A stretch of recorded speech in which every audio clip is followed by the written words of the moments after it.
अस्सलाम वालेकुम friends, welcome to my channel info explore. हमारा 5 का सिक्का यानी 5 का कॉइन और यकीनन बिटकॉइन का आपको लाजमी पता होगा। लेकिन और भी बहुत सारे कॉइन्स हैं, जैसे लाइट कॉइन है, रिपल है। लेकिन क्या आप जानते हैं कि एक सबसे मुख्तलिफ कॉइन के बारे में, जो कि है डॉज कॉइन। हमारे रुपए का सिक्का तो हमारी करेंसी पर मुनासिर है, दूसरी तरफ आजकल बहुत मशहूर बिटकॉइन जो कि ब्लॉकचेन पर मुनासिर है। लेकिन डॉज कॉइन जो कि एक मीम से निकला है, एक वक्त की मशहूर मीम थी डॉज, जिससे ये कॉइन निकला। दिन भर में बहुत सारी मीम्स बनती हैं, क्या किसी भी मीम से एक नया कॉइन निकलेगा? चलिए छोड़िए इस बात को, आए आगे बढ़ते हैं। दरअसल बात कुछ यूं है कि क्रिप्टो करेंसी इतनी डिसेंट्रलाइज्ड चीज़ है कि कोई भी आसानी से कॉइन बना सकता है। बस थोड़ा सा कोडिंग का पता हो तो इसका मतलब किसी भी मीम से कोई भी कॉइन बन सकता है। अब आते हैं डॉज कॉइन की तरफ, जो कि इतना मशहूर हुआ कि एलॉन मस्क ने इसको ख़रीदा और आगे प्रमोट किया। लोगों ने खुद के कॉइन्स बनाने शुरू किए, जिनको आल्ट कॉइन कहा जाता है, क्योंकि बिटकॉइन के बहुत से डिसएडवांटेजेस थे। इसका ट्रांजैक्शन टाइम बहुत ज़्यादा है और इसी वजह से ये बहुत वक्त लग जाता है, जो कि किसी को भी पसंद नहीं है। इसीलिए ये आल्ट कॉइन बने। अब लोगों को इस बात का अंदाज़ा हुआ कि ये कॉइन्स बन सकते हैं और इस तरह कॉइन्स बनना शुरू हुए। जब कॉइन्स बनेंगे, फ़ायदा होगा, तो इसमें स्कैम्स ना हो, ऐसे कैसे हो सकता है? तो वही हुआ, स्कैमर्स ने स्कैम करना शुरू किए, अपने अपने कॉइन्स बनाए और लोगों को इन्वेस्टमेंट का बोला।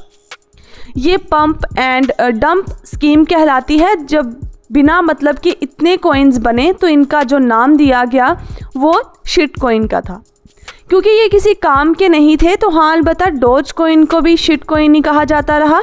तो 2013 में जैक्सन पाल्मर, एक ऑस्ट्रेलिया मार्केटर, और बिली मार्कस, सॉफ्टवेयर डेवलपर के IBM ने इसको डेवलप किया।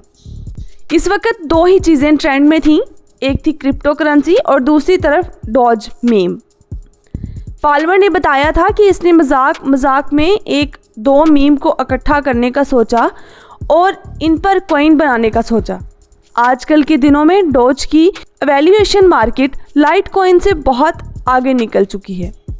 अलबत्ता लाइट कॉइन बिटकॉइन के मुकाबले में ज़्यादा तेज़ काम करता है और डॉज कॉइन जो कि लाइट कॉइन पर मुनासिर है, अब इससे भी आगे निकल चुका है। कहने को एक मीम और शिट कॉइन था और ये डॉज लार्जेस्ट क्रिप्टो करेंसी बन चुका है। लेकिन लोग इसे क्यों ख़रीद रहे हैं? आखिर बात क्या है? इसका इस्तेमाल एक रेडिट वेबसाइट पर किया गया, जहां पर लोग किसी के कमेंट और पोस्ट को जब पसंद करते थे तो इसको ये कॉइन दिया जाता था। उसको डॉज बॉट टिप बोलते थे। इसकी वैल्यू बहुत कम थी, जो कि 0.0002 सेंट्स थी। इसका इस्तेमाल बहुत बढ़ गया और इसकी वैल्यू सितंबर 2018 में इस कदर बढ़ गई कि एलॉन मस्क ने इसको नोटिस किया। उन्होंने क्रिप्टो के स्कैम अकाउंट को बंद करवाने की कोशिश की, क्योंकि उनका नाम इस्तेमाल किया जाता था। वहाँ इनको डॉज कॉइन का पता चला और इसके बाद 7 महीने बाद उन्होंने ट्वीट किया, Doge might be my favourite crypto currency. मार्च 2020 को उन्होंने लिखा, dogs rocks, they have best coin. जैसे जैसे एलॉन मस्क इसके बारे में ट्वीट करते, सब देखने वाले इसकी तरफ और मतवज्जा हो जाते और देखते ही देखते इसकी वैल्यू बढ़ती गई। ये कभी 25% बढ़ी और कभी 50%, और अब इसकी वैल्यू बढ़कर $0.4 तकरीबन 4 सेंट हो चुकी है। जब ये पीक पर था, इसने $80 बिलियन की वैल्यूएशन को टच किया था, लेकिन कुछ देर से इसकी वैल्यू कम हो गई है। जो लोग इसे पसंद करते हैं इसको मज़ीद बढ़ाना चाहते हैं, लेकिन इसका ज़्यादा शौक नुकसान भी पहुंचा सकता है। अगर हम ये कहें कि आज हम इसको खरीद लेते हैं जबकि इसकी वैल्यू बहुत ज़्यादा है, तो इसकी वैल्यू कल को ख़त्म भी हो सकती है। हम ये हरगिज़ नहीं कह सकते कि ये एक ही कीमत पर रहेगा। बिटकॉइन जो कि इससे ऊपर है, हम इसके लिए भी रिस्क नहीं ले सकते। ये तो फिर इससे कम है। अलबत्ता रिस्क लेते हैं तो अक्सर रिस्क हमारे लिए बहुत फ़ायदेमंद साबित होता है। अगर हम कॉइन खरीदें और इसकी वैल्यू बढ़कर 100 गुना, 1000 गुना या 10 गुना हो जाए तो रिस्क लेना फ़ायदेमंद साबित होगा। अगर इसकी वैल्यू 0 पर चली जाए तो बहुत नुकसान होगा। तो दोस्तों आगे बढ़िए, लेकिन हर कदम संभल कर रखिए। चलते रहिए, बढ़ते रहिए और दुआ में याद रखिए। अल्लाह हाफिज़।